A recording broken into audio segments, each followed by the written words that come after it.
Sa kabila ng mahirap at masukal na daanan ay matagumpay na nakapagsagawa ng gift-giving activity ang mga tauhan ng First Kalinga Provincial Mobile Force Company sa sitio Tumyangan, Dupag, Tabuk City, Kalinga nito lamang Disyembre 2 taong kasalukuyan. Ito ay kaugnay sa kanilang proyekto na Kalinga at Pagmamahal sa Kababayan, biyayang alay ng kapulisan tungo sa dakilang adhikaing kapayapaan na ninanais ng mamamayan at gobyerno o kabadang sa pakikipagtulungan nila sa CAG-TPD, barangay na lokal na pamahalaan ng Dupag, kanilang mga stakeholders at inisyatibang maagang pamaskong handog ng kapulisan na nagbigay ng assorted food packs at mahalagang kaalaman sa kaligtasan sa lokal na komunidad. Ito ay malaking tulong sa komunidad upang mapalaganap ang kapayapaan at kaligtasan,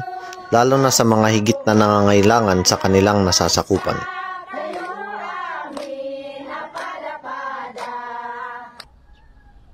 Mula dito sa Camp Dangwa, La Trinidad, Benguet, ako po ang inyong PNN Correspondent Patrolman Rafin Judswaya, alagad ng batas, taga-taguyod ng Balitang Pulis.